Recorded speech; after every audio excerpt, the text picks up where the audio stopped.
So I've said many times over the last week or two.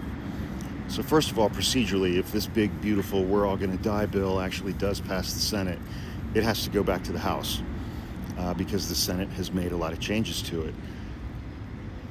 In what I didn't think was actually possible, the Senate has made this bill 10 times worse than the version that passed the House. So, but because they've made all these changes and because the Senate parliamentarian took so many parts out, it has to go back to the House. Now, remember the last time that the House voted on this, they did the same thing that the Senate did. They released the text in the middle of the night and then voted on it the following day. But that worked in the House and it passed. And thereafter, when confronted with a bunch of the specific provisions in the bill that they didn't read before voting on it, a bunch of Republicans were like, holy shit, I wouldn't have voted for it if I'd have known that that was in the bill. This version of the bill is worse than that version.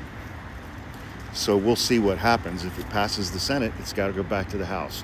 Second, I've said a bunch of times that this Senate version of the bill will effectively destroy the lives of 60 to 70% of Americans in this country.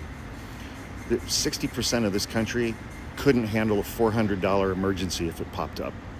And this bill is going to take away all of those people's health care, health insurance, SNAP benefits. They've already lost all the funding for their kids' IEP programs and after-school programs with the demolition of the Department of Education. And any of these people who live in red states, if they get hit by a natural disaster, something that would most certainly cause them to incur a $400 emergency, there's no FEMA left anymore. And the list goes on and on and on and on. This bill will effectively destroy the lives, financial, economic, healthcare, education, and otherwise, of 70% of the people who live in the United States.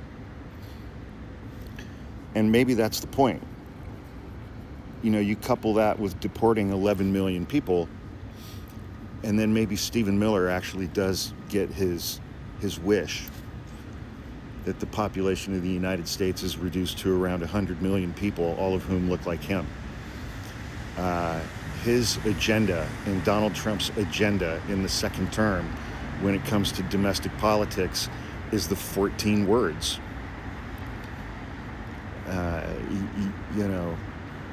Which is something along the lines of we must secure our position in this country and a future for white children. Only Republicans are adding on to the end of that, unless they're sick or poor. I mean, this administration and this Republican Senate and this Republican House, their explicit agenda is to do every single thing that they can to rid this country of brown people, to rid this country of sick people, to rid this country of poor people, even if they're white.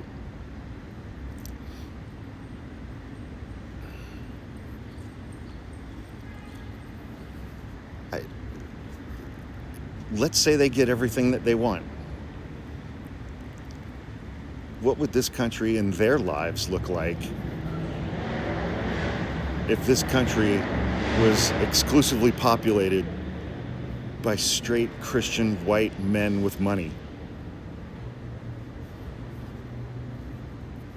I'm guessing they'd have a slightly more difficult time finding companionship on the Grindr app. And how fucking boring would this country be if it contained nothing but white people, straight white people? Jesus Christ. Our national foods would be Miracle Whipped, Kraft cheese slices, and Wonder Bread, and bologna. It is the proactive policies of this administration and this Republican Congress to ensure that as many poor and sick Americans just die. That's Americans. They're going to deport everybody who's black and brown. If you're sick or poor, they're just going to do everything in their power to make sure that you just die.